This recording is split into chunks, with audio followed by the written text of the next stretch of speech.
눈물로 기도한 자녀는 망하지 않는다 합니다. 또 눈물로 호소하며 간구한 민족과 국가 역시 망하지 않는다 합니다. 오늘 본문을 통해서 그 말이 맞는가? 정말인가? 살펴보고 싶습니다. 우리가 읽은 에스겔 38장 30절부터 35절까지의 이 말씀은 특별히 이 본문을 통하여서 눈물에 관계한 하나님의 교훈을 담고 싶습니다. 그러기 위해서 우리가 가장 마지막 절인 35절에 주목하고 싶습니다. 특별히 하반절에 여호와 삼마라 하리라 그랬어요. 여호와 삼마. 이 여호와 삼마라는 뜻은 하나님이 거기 계신다. 거기 계신 여호와, 그런 의미 아니겠습니까? 35절에 한 성읍의 이름이 여호와 삼마라 했습니다. 다시 얘기해서 지금 에스겔이라는 우리가 읽은 이 책을 지은 저자, 그가 어렵고 힘든 현실을 살아가고 있습니다. 왜 그러냐 하면 그가 살고 있고 그가 몸담았던 조국, 민족 다 회파된 거예요. 그리고 먼 타향으로 끌려간 지가 이미 12년이 지났습니다. 소위 예루살렘 성이라는 곳은 들짐승이 사는 곳으로, 도저히 사람 살 수 없는 곳으로 전락한 지 10년이 넘었다는 것입니다. 그때에 우리 하나님께서 다시 에스겔에게 소망을 주시되 내가 새 성읍, 새 땅을 건설하겠다. 그리고 그 성의 이름이 여호와 삼마라 할 것이다. 이렇게 말씀하고 있는 것입니다. 거기 계신 하나님이라는 성읍 이름의 뜻, 저는 그 성읍이 새롭게 하나님께서 만들 새 예루살렘, 새 땅이 눈물의 성읍이라 명명하고 싶습니다. 눈물의 성읍. 왜 그럴까요? 눈물과 관계에서 오늘 하나님께서 우리에게 주실 이 이름을 통한 교훈이 있다는 것입니다. 그것은 무엇일까요? 첫째는 하나님의 눈물이 있다는 것입니다. 하나님의 눈물. 여러분 47절에 보면 1절에 이렇게 기록되고 있습니다. 그가 나를 데리고, 이때 3인칭 그는 하나님을 말씀하십니다. 여호와께서, 우리 하나님께서 나를 데리고, 즉 저자인 에스겔을 데리고 성전문에 이르시니, 환상을 통해서 예루살렘 성전, 하나님께서 여호와 삼마라는 성읍을 만드시고 그 중앙에 다시 새로운 성소를 만들어 주시는데 거기에 대한 환상을 보고 있는 것입니다. 그런데 우리가 주목해야 될 참 아름다운 광경이 있습니다. 거기 보니까 성전 앞면이 동쪽을 향하였는데 그 문지방 밑에서 물이 나와 동쪽으로 흐르다가 성전 오른쪽 제단 남쪽으로 흘러 내리더라 그랬습니다. 문지방에서 콸콸콸 물이 솟는 거예요. 3절에 보니까 하반절에 그 물이 발목에 차는 것입니다. 그리고 계속해서 4절에 보니까 하반절에 물이 허리에 오르고 그랬습니다. 이제는 허리까지 차는 거예요. 여러분 생각해 보십시오. 성전에서 솟아난 물이 발목을 차고 그 다음에 허리까지 찬 것입니다. 그 다음에 어떤 수순으로 나아가고 있습니까? 6절에 보니까 강가로 돌아가게 하시기로, 5절에 보니까 사람이 능히 건너지 못할 강 또 반복하고 있습니다. 이제 강이 된 거예요. 그 물이 얼마나 풍성한지 강이 된 것입니다. 그리고 나중에는 바다의 물을 되살릴 정도로 바다가 된 것입니다. 그래서 이스라엘 땅, 그 중동의 메마른 땅이 다 적심을 받는 거예요. 물고기가 살게 되고 또 광야에 꽃이 피게 되고 과실을 먹게 되는 생명력이 넘치던 땅으로 변화가 있었다. 이것이 물을 통한 오늘 볼 수 있는 아름다운 광경입니다. 그런데 중요한 것은 지금 이 성전을 흘러 나오고 있는 이 물이 바로 하나님의 눈물이라는 것입니다. 하나님의 눈물. 지금 하나님의 눈물이 콸콸콸 쏟아서 발목까지, 허리까지, 그리고 강이 되고 바다가 되고 생명력을 주는 근원이 된다는 것입니다. 하나님의 구원의 프로세스, 하나님 구원의 수순은 바로 구원이 있기 전에 눈물이 있되 예수님의 눈물 있도록 하셨다는 것입니다. 그 예수님의 눈물은 바로 하나님의 눈물인 것입니다. 47장에 나오고 있는 이 눈물이 하나님의 눈물이셔요. 물론 이 47장에 나오는 내용은 진짜로 이루어지는 현실의 내용은 아닙니다. 환상을 보고 있는 거예요. 영적 현실을 일컫고 있는 것입니다. 그런데 하나님께서 하나님의 큰 구원이 이루어지기 전에 눈물을 흘리셨다는 거예요. 그것도 많은 양의 눈물을 흘리셨다는 것입니다. 여러분, 에스겔서라는 오늘 본문이 담겨있는 성경을 보게 되면 지금 47장 이 내용에 하나님의 영광이 다시 한번 성소에 들어오게 되는 모습부터 시작됩니다. 그런데 하나님께서 영광을 보여주신 성소는, 하나님의 교회는 원래 하나님께서 내가 내 이름으로 기도하는 자야 여기에서 만나겠다 하신 약속의 장소 아니겠습니까? 그런데 에스겔서에서는 이 하나님께서 성소를 떠나는 그러한 모진 일을 우리 하나님께서 당하십니다. 에스겔 8절에 보게 되면 그 하나님이 성소를 떠나는 모습을 이렇게 기록하고 있습니다. 에스겔 8장 6절, 그들이 여기서 가증한 일을 행하여 나로 내 성소를 멀리 떠나게 하느니라.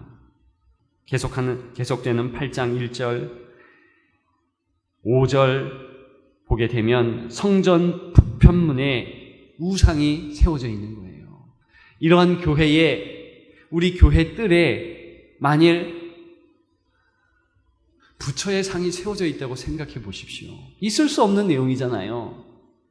그런 영적 현실이 전개되고 있다는 것입니다.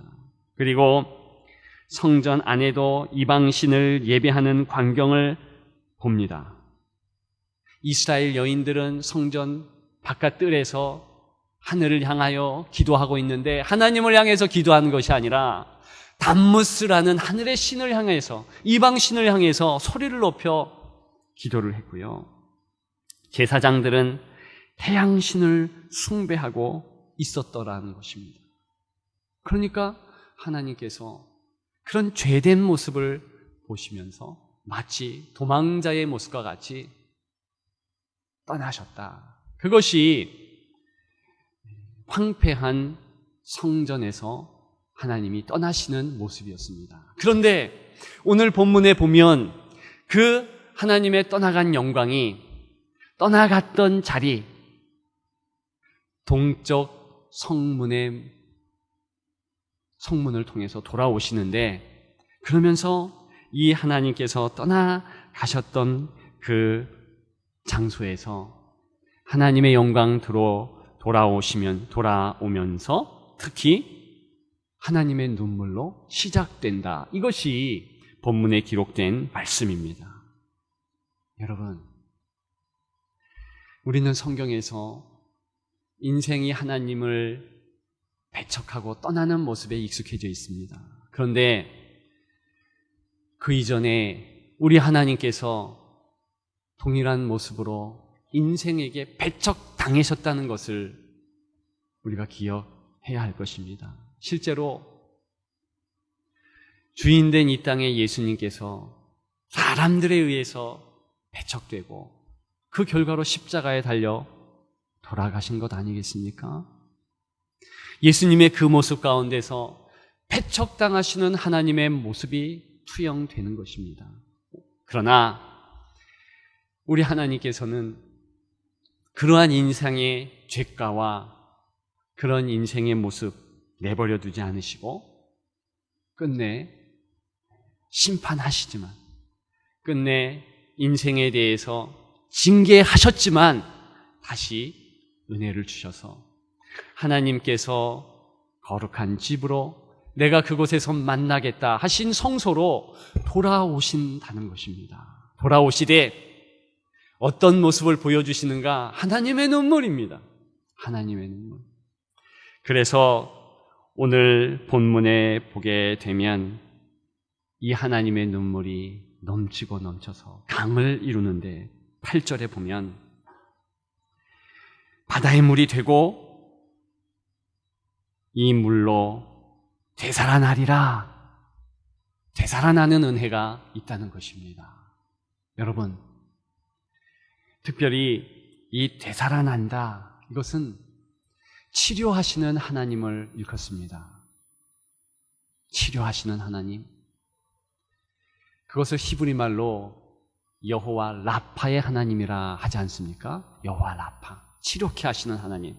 그래서 되살아나게 하시는 치료의 하나님의 은혜가 9절에 보니까 번성하는 모든 생물이 살고 또 고기가 심이 많다. 이 물이 흘러 들어가므로 바닷물이 되살아난다. 이 강이 흐르는 각처의 모든 것이 살 것이다. 지금 성소 동쪽 문지방 하나님의 영광이 다시 임했던 이 장소에서 하나님의 눈물이 콸콸 솟아오르는 것입니다. 그리고 그 눈물이 만지는 생물은 다 살아나는 거예요. 마치 마른 뼈가 생기에 의해서 에스겔 37장 살아났듯이 지금 하나님의 눈물로 인생이 살아나는 모습, 이 땅이 다시 생명력 넘치는 모습으로 복원되는 것이 오늘 본문의 정황이라는 것입니다.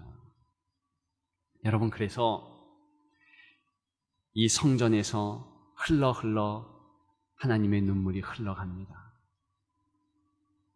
건드려지는 모든 생물, 그것이 사람이든 동물이든 식물이든 소생하는 거예요. 그런데 우리가 읽은 48장 30절부터 35절에는 이 흘러 넘쳤던 물이 어디까지 가는가?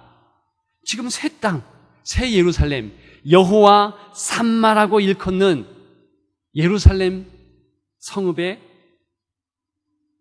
성벽까지 흘러 넘친 거예요. 그래서 오늘 본문이 우리가 같이 읽은 30절부터 35절에 보면 그 성읍의 출입구는 이러하니라 해서 12개의 성읍의 출입구가 나와요. 이 출입구가 꽤 큽니다. 왜 크냐 하면 이 물이 방출되기 위해서, 흘러가기 위해서. 왜요? 정방향의 이 성벽 3개의 문을 통과한 이 물이 열방으로 흩어져야 되기 때문에, 사방으로 흘러 넘쳐야 하기 때문입니다. 그래서 이스라엘 백성만 사는 것이 아니라 열방의 이방인들도 살고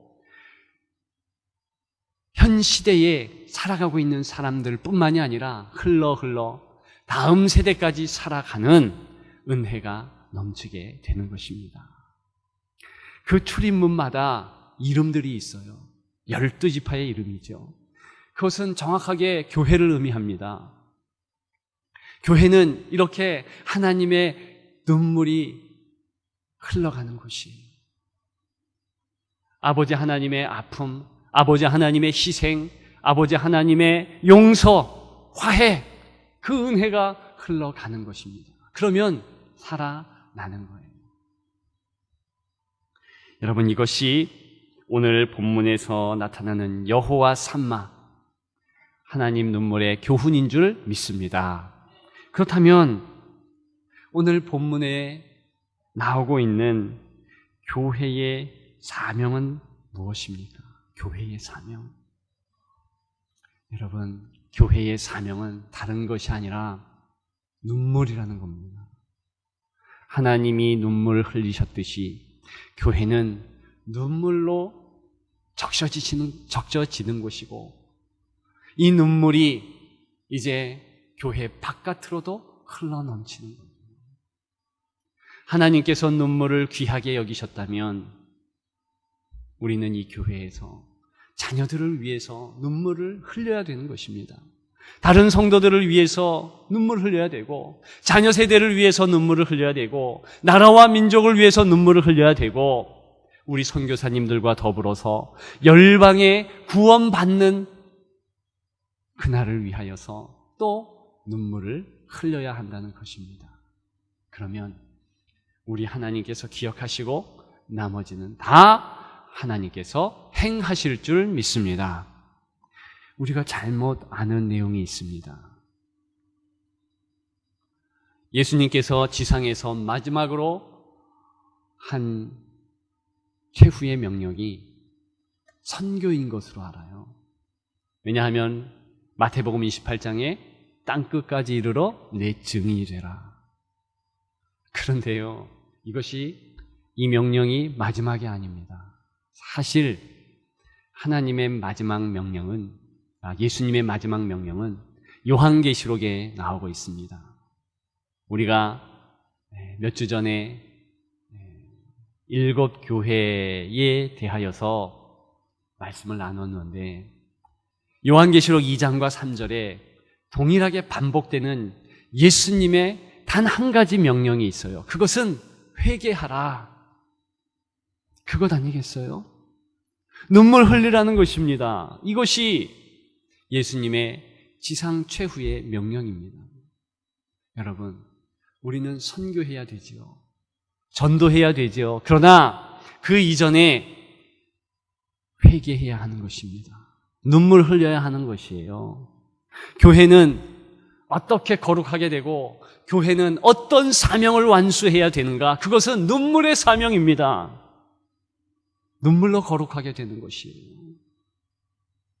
저와 여러분들의 죄가, 심지어는 내 마음에 들지 않으면 하나님까지도 성전에서 쫓아낼 수 있는 인생의 자기중심성, 자기 생각에 꽉 차서 그것 가지고 하나님을 판단해서 하나님 앞에 섭섭하다 토로할 수 있는 인생. 여러분, 그 인생이 에스겔에 나타난 이스라엘 백성의 모습 아닙니까? 그 모습이 저와 여러분들의 모습 아니겠어요? 이스라엘 백성들은 정말로 그랬습니다. 하나님의 정하신 때에 하나님의 은혜로 내가 너희를 가장 선하게 이끌어 주리라 그랬는데, 그걸 참지 못한 거예요. 이미 그런 모습을 이스라엘 백성들이 보였죠. 광야에서 모세가 하나님의 십계명을 받으러 시내산에 40일 동안 올라가 있을 때에 40일을 참지 못해서 형 아론과 더불어서 금송아지를 만들지 않았습니까? 그 금송아지는 그 옛날 애굽에 있을 때 그들이 섬겼던 하나님의 모습입니다. 왜? 내가 기도했을 때 쉽게 응답해 줄 수 있고 내가 만든 하나님이죠. 그런데 우리 하나님은 사실은 내 생각 안에 갇혀있는 하나님이 아니시죠. 내 생각보다 나보다 나를 더 잘 아시고 내 생각을 초월하시는 만왕의 왕 하나님이십니다. 여러분, 오늘 본문에 보면 여호와 삼마, 거기 계신 하나님, 그 의미의 1차적인 뜻은 무엇입니까? 그것은 나는 여기 있는데 하나님은 거기 계시다는 거예요. 내 뜻을 벗어난 하나님이라는 의미입니다. 에스겔도 당황했고 그 시대의 사람들이 당황한 거예요. 분명히 하나님은 이렇게 움직여 주셔야 되는데 아니야. 멸망해서 12년이 지났어요. 여전히 어려워요. 여전히 힘듭니다. 하나님을 이해할 수 없는 거예요. 그래서 여호와 삼마, 하나님께서 말씀하시되 나는 네 뜻을 따르는 내가 아니라 네가 내 뜻을 따르는 거기 계신 하나님이시다. 너는 여기 있다고 자꾸 주장하는데 내가 있는 거기로 와라. 여러분, 이런 의미라는 거 아십니까? 따라서 오늘 본문에 의하면 교회의 사명이 눈물이라고 한다면 내 감정적인 눈물, 내 생각의 눈물, 인생의 눈물이 아니라 하나님 뜻에 맞춘 눈물을 흘릴 수 있어야 한다는 것입니다. 여러분, 우리는 눈물 하나도 하나님 뜻에 맞춰서 눈물 흘리는 것이 없어요. 때로는 내 감정과는 전혀 다르게 남들을 위해서도 울을 수 있는 것이고, 하나님이 울게 하시면 이 민족을 위해서도 울고 다른 민족을 품고도 울 수 있어야 되는 거예요. 우리들이 싫어하는 북한, 일본, 중국, 러시아, 왜? 하나님이 우시니까. 그 하나님의 마음처럼 우리도 울 수 있는 것이 성전이라는 것입니다. 여러분, 교회는 그러므로 눈물이 보물입니다. 사랑하는 우리 교회가 무엇으로 채워지기를 원하십니까? 화려한 장식물이요? 꽉 찬 성도들이요? 물론 그것도 중요하죠. 그러나 하나님이 원하신 것은 하나님의 마음을 품고 성도가 우는 그 눈물이라는 것입니다. 여러분, 저는 우리 교회가 예배 때마다 하나님의 이러한 눈물이 있었으면 좋겠습니다. 내 자녀를 위해서 우는 눈물, 다른 성도를 위해서 우는 눈물, 이 민족, 열방을 위하여 우는 눈물, 그런 눈물이 있었으면 좋겠습니다. 이 가을에 우리 하나님께서 여러분들을 초청하십니다. 눈물로 씨를 뿌리라 하십니다. 그러면 기쁨으로 얻으리라. 새벽에 나오셔서 기도하십시오. 눈물로 기도하십시오. 하나님의 귀한 결실이 있을 것입니다. 자녀를 위하여 눈물로 기도하십시오. 다음 세대, 자녀 세대를 위하여 저들을 눈물로 품어 주십시오. 부모 세대를 위해서 눈물을 흘리십시오. 그러면 그 눈물 흘렸느냐? 내가 시행한다. 하나님의 은혜가 연이어질 줄 믿습니다. 그렇게 은혜의 교회가 더욱 되기를 주님의 이름으로 축복합니다.